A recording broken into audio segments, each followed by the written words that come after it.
आज बातम्यांना पुन्हा सुरुवात करूया। ओबीसी महिलांच्या विदर्भस्तरीय अधिवेशनाला आजपासून सुरुवात होणार आहे। या अधिवेशनाला विदर्भातील सगळ्या जिल्ह्यातील प्रतिनिधी उपस्थित राहणार आहेत। अहिल्यानगरमध्ये वटपौर्णिमेच्या निमित्तानं शहरात एक अनोखं आणि सामाजिक सावित्री आंदोलन करण्यात आलं।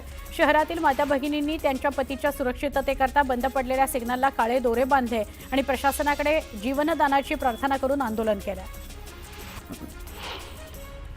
अलिबागमधील युवकांचा अनोखा उपक्रम सुरू झालाय। पेण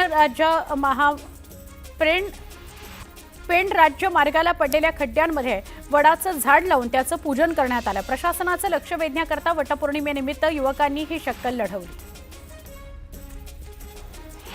संभाजीनगरच्या सुमारे 1 लाख लोकसंख्या असलेल्या सिडको वाळूज महानगर गेल्या काही महिन्यांपासून तीव्र पाणी टंचाई तिथं जाणवते। नागरिकांना दररोज पिण्याच्या पाण्याकरता मोठ्या अडचणींचा सामना करावा लागतो।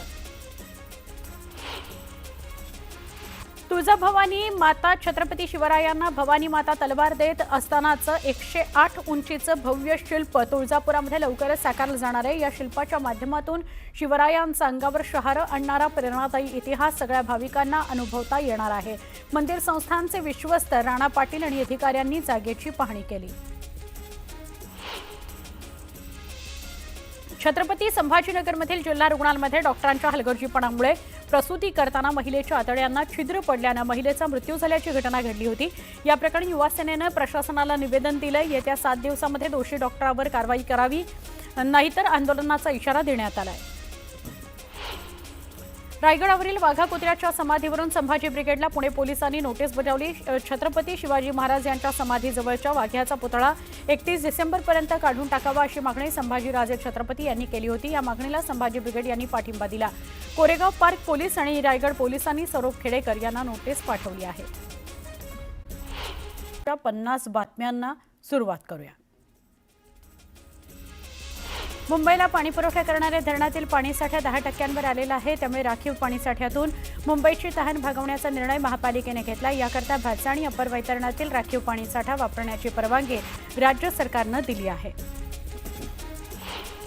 चांदीच्या भावात 2200 रुपयांची वाढ झाली आहे। चांदीला प्रति किलो 1,07,200 रुपयांचा दर मिळाला आहे। त्यामुळे चांदीच्या भावानं नवा उच्चांक गाठलाय। जून महिन्याअखेरीस विविध नोडमधील 22,000 घरं विक्रीकरता उपलब्ध करण्याचा निर्णय सिडकोनं घेतलाय। संचालक मंडळाच्या बैठकीमध्ये त्यावर शिक्कामोर्तब केलं जाण्याची शक्यता आहे। विशेष म्हणजे मागील गृहयोजनेतील शिल्लक राहिलेल्या 16,000 घरांचा सुद्धा यात समावेश केला जाणार आहे। लोकलच्या तिकिटातच एसी लोकलच्या प्रवासाची सुविधा देण्याचे प्रयत्न आम्ही करतोय, असं मुख्यमंत्री देवेंद्र फडणवीस म्हणाले। मुंबईतील रेल्वे दुर्घटनेनंतर याबाबत रेल्वे मंत्री अश्विनी वैष्णव यांच्याशी चर्चा झाली। महाराष्ट्रासह देशभरातील टोल टॅक्सवरील वसुलीचा आकडा वर्षाकाठी 500 ते 1000 कोटींनी वाढला आहे। ही माहिती प्राप्त झाली आहे। टोल वसुलीच्या बाबतीत उत्तर प्रदेश पहिल्या आणि महाराष्ट्र 4थ्या स्थानी आहे। आषाढी वारीमध्ये यंदा AI तंत्रज्ञानाचा वापर करण्यात येणार आहे। या माध्यमातून लोकसंख्या मोजण्यासह गुन्हेगारांवर लक्ष ठेवण्यास मदत होणार आहे। पंतप्रधान नरेंद्र मोदी यांच्या विशेष योगदानातून महाराष्ट्राला मिळालेली युद्धनौका आता पाणबुडी म्युझियम सेंटर म्हणून सिंधुदुर्ग जिल्ह्यातील निवती बेटावर साकारणार आहे। या महत्त्वाकांक्षी पर्यटन प्रकल्पाचं उद्घाटन करण्यात आलं। मुंबई आणि उपनगरामध्ये मेट्रो रेल्वेचं जाळं पसरलं आहे। त्याचा वापर आणि फायदा रहिवाशांबरोबर शालेय तसंच महाविद्यालयीन विद्यार्थ्यांना व्हावा, याकरता मेट्रो प्रवासामध्ये शालेय महाविद्यालयीन विद्यार्थ्यांना सवलत देण्यात यावी अशी मागणी युवासेना सिनेट सदस्यांनी MMRDAकडे केली आहे। बदलत्या तंत्रज्ञानामुळे मनोरंजनाची अनेक नवनवीन माध्यमं असल्याने केबल व्यवसाय आता आर्थिक संकटात सापडला आहे। गेल्या 7 वर्षांमध्ये 4 कोटी केबल कनेक्शन्स कमी झाली असून याचा फटका या क्षेत्रात काम करणाऱ्यांना बसला आहे।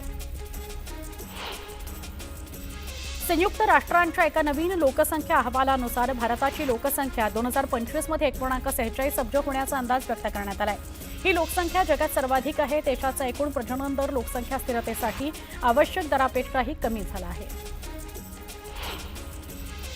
मुंबई शहरानं देशातील सगळ्यात महागडं शहर अशी ओळख अधोरेखित केली आहे। बांधकाम उद्योगाचा अभ्यास करणाऱ्या एका संस्थेनं केलेल्या सर्वेक्षणाद्वारे ही माहिती पुढे आली आहे। मुंबईत सध्या घरांच्या विक्रीचा प्रति चौरस फूट सरासरी दर हा 26,995 रुपये असा उच्चांकी आहे।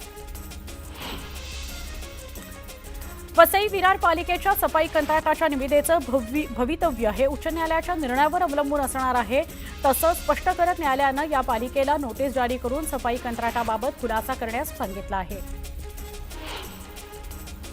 मुंबई नागपूर समृद्धी महामार्गाचा शेवटचा टप्पा इगतपुरी ते आमणे सुरू केला. उद्घाटन होऊन 5च दिवस होत नाही, तोच या दिवसांमध्ये 5 अपघात होऊन 5 जण जखमी झाले असून एकाचा मृत्यू झाला आहे. सिंधुदुर्ग जिल्ह्यातील वेंगुर्ले तालुक्यामध्ये असलेला निवतीचा निळाशार समुद्र नेहमीच पर्यटकांना खुणावत असतो. आता पर्यटकांच्या आनंदात आणखी भर पडणार आहे. निवतीच्या समुद्राखाली देशातील पहिलाच आगळावेगळा जलपर्यटन प्रकल्प साकारणार आहे. नौदलातून निवृत्त झालेल्या INS गुलदार युद्धनौकेचं रूपांतर निवती रॉकजवळ पाण्याखाली संग्रहालयात करण्यात येणार आहे. धारावी पुनर्विकास प्रकल्पामध्ये अपात्र ठरणाऱ्या कुटुंबांची रवानगी भाड्याच्या घरात करण्याकरता राज्य सरकारनं धारावी पुनर्विकास प्राधिकरणाला विविध ठिकाणी 541.2 एकर जमीन भाडेपट्ट्यावर दिली आहे.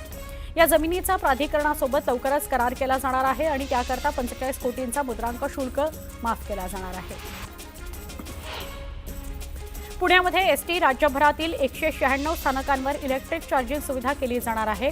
परिवहन विभागानं एसटी महामंडळाच्या 78 बस स्थानकांवर चार्जिंग सुविधा निर्माण केली असून उर्वरित 118 बस स्थानकांवरील चार्जिंग सुविधा सुरू करण्याचं काम प्रगतीपथावर आहे. राज्य सरकारनं राज्यातील स्थानिक स्वराज्य संस्थांच्या निवडणुकीची तयारी सुरू केली आहे. सरकारनं मुंबईसह राज्यातील सगळ्या महापालिका, नगरपरिषदा, नगरपंचायतीच्या प्रभाग रचना करण्याचे आदेश जारी केलेले आहेत. त्यानुसार मुंबईत महापालिका आयुक्त हे प्रभाग रचना करतील. मुंबईमध्ये 227 प्रभाग निश्चित करण्यात आलेले आहेत. पालिका निवडणुकीकरता प्रभाग रचना तयार करण्याचा आदेश अखेर शासनानं जारी केला. महापालिकेकरता 4 वॉर्डांचा मिळून एक प्रभाग तयार करावा असं आदेशात सांगण्यात आलंय. दरम्यान ही प्रक्रिया कधीपर्यंत पूर्ण करावी याचा उल्लेख केला गेलेला नाही. प्रभाग रचना करताना 2011 मधील जनगणना गृहीत धरावी का की 2022 मध्ये वाढीव लोकसंख्या गृहीत धरून या आदेशाची अंमलबजावणी करावी याबाबत मनपा अधिकारी संभ्रमात आहेत. नागपूर महानगरपालिका निवडणुकीमध्ये 4 सदस्यांच्या प्रभाग रचनेनुसार प्रभाग रचना होणार आहे. 4च्या प्रभाग रचनेमुळे नागपूर मनपामध्ये 151 सदस्य संख्या कायम राहणार आहे. लोकसभा निवडणुकीच्या तोंडावर तत्कालीन शिंदे सरकारनं मराठा समाजाला दिलेल्या आरक्षणाविरोधात दाखल झालेल्या आणि रखडलेल्या याचिकांच्या सुनावणीला आजपासून प्रारंभ होणार आहे.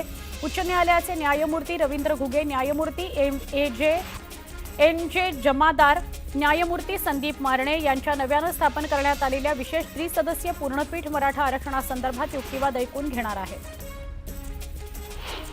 अनावश्यक गर्भाशय शस्त्रक्रिया रोखण्याकरता गर्भलिंग चिकित्सा आणि निदान दक्षता समितीमार्फत नियंत्रण ठेवलं जाणार आहे. महिलांच्या अवैध आणि अनावश्यक गर्भाशय शस्त्रक्रिया करणाऱ्यांची गय केली जाणार नाही असा इशारा आरोग्यमंत्री प्रकाश आंबेडकर यांनी दिला.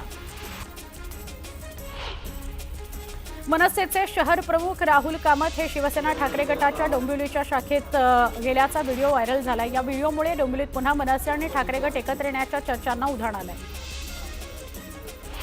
शेतकऱ्यांना सरसकट कर्जमाफी देण्यात यावी तसंच दिव्यांगांना 6,000 रुपये मानधन देण्यात यावं या मागणीकरता बच्चू कडू यांचं अन्नत्याग आंदोलन सुरू आहे.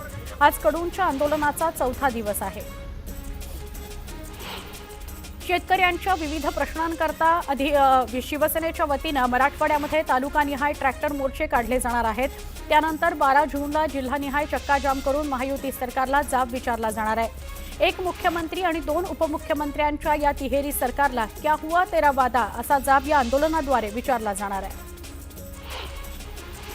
सांगलीतील विट्याचे माजी नगराध्यक्ष वैभव पाटील यांनी राष्ट्रवादी काँग्रेस शरदचंद्र पवार पक्षाच्या शरद पवारांना रामराम ठोकत भाजपमध्ये प्रवेश केला. मंगळवारी भाजपमध्ये प्रवेश करण्यात आला. मुंबईत झालेल्या कार्यक्रमात पक्षाचे कार्याध्यक्ष रवींद्र चव्हाण, जिल्ह्याचे पालकमंत्री चंद्रकांत पाटील यांनी त्यांचे भाजपमध्ये स्वागत केले.